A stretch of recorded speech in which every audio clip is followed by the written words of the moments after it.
அபிஷேகா அம்மா அவர்களோட லைஃப்ல நடந்த ரொம்பவே சோகமான விஷயங்கள கடந்த வாரம் ரொம்பவே எமோஷனலா ஷேர் பண்ணியிருந்தாங்க. என்ன நடந்திருக்கு அப்படிங்கிறது தான் இந்த ஒரு வீடியோல நம்ம பார்க்க போறோம். சரிகமபா லிட்டில் சாம்ப் சீசன் 5 ரொம்பவே சூப்பரா போய்க்கிட்டு இருக்கு.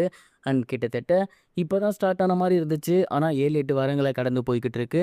கடந்த வாரம் டெடிகேஷன் ரவுண்ட் அபிஷேகா அவர்கள் ரொம்ப சூப்பரா பாடியிருந்தாங்க.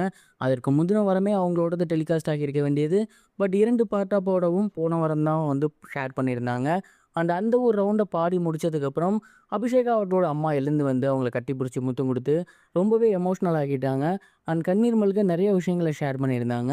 அப்ப அங்க இருந்த ஜட்ஜஸ பார்த்து என்ன சொல்லியிருந்தாங்க அப்டின்னா, "என் பொண்ணு இந்த அளவுக்கு வந்தது அப்படிங்கிறது எனக்கு ரொம்ப ரொம்ப சந்தோஷமா இருக்கு.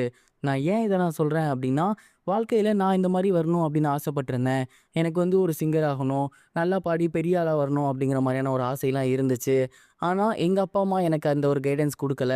ஸ்கூல் போகணும். அதுக்கப்புறம் வந்து பார்த்தீங்கன்னா, 12த் போணும். அப்புறம் காலேஜ் போணும். கல்யாணம், குழந்தை இந்த மாதிரி ஒரு நார்மல் லைஃப்ப வாழ்ந்துட்டேன். எனக்கு ஆனா இந்த மாதிரிலாம் பாடணும், வெளிய போகணும், ஃபேமஸ் ஆகணும் அப்படிங்கிற ஆசைலாம் இருந்துச்சு. அது நடக்காமயே போயிருச்சு.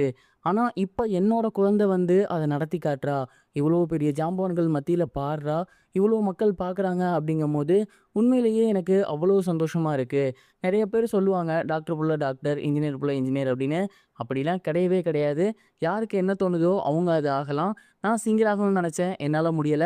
ஆனா என்னோட பொண்ணு இன்னைக்கு சிங்கர் ஆகிட்டா. அத நெனச்சு எனக்கு ரொம்பவே சந்தோஷமா இருக்கு. என் வாழ்க்கையில நான் பட்ட அத்தன கஷ்டங்களுக்குமே பலனா என்னோட பொண்ணு கிடைச்சிருக்கா அப்படிங்கிற மாரி ரொம்பவே எமோஷனலா பேசியிருந்தாங்க. அபிஷேகா அவர்களோட அம்மா பேசியிருந்த இந்த ஒரு விஷயம் இப்ப சோசியல் மீடியால ரொம்பவே வைரலா போய்க்கிட்டு இருக்கு. இத பார்த்துட்டு நெறைய பேர் வந்து அவங்களுக்கு ஆறுதல் சொல்லி வந்துட்டு இருக்காங்க. அதே நேரம் உங்களோட கனவுகள உங்க பொண்ணு நிறைவேத்துறத பார்த்து சந்தோஷப்படுங்க அப்படிங்கிற மாரி சொல்லி, ரொம்பவே சூப்பர் வார்மிங்கான வெல்கமான மெசேஜஸையும் குடுத்துட்டு இருக்காங்க. அண்ட் இத பத்தி நீங்க என்ன நினைக்கிறீங்க? உங்களோட தாட் என்ன? அப்படிங்கிறத மறக்காம கமெண்ட் பாக்ஸ்ல ஷேர் பண்ணுங்க. இது ஒரு புறம் இருக்க ஆக்டர் சத்யராஜ் அவர்கள் விஜய் அவர்கள பத்தி பேசியிருக்குது. இப்ப சோசியல் மீடியால ரொம்பவே வைரலா போய்க்கிட்டு இருக்கு. சமீபத்தில ஒரு இன்டர்வியூல ஆக்டர் சத்யராஜ் என்ன சொல்லியிருந்தாரு அப்படின்னா, ஒரு பீரியட்ல எனக்கு படங்கள் அப்படிங்கிறது சரியா போகாம இருந்துச்சு. நெறைய புது வாய்ப்புகள் தேடி வராம இருந்துச்சு.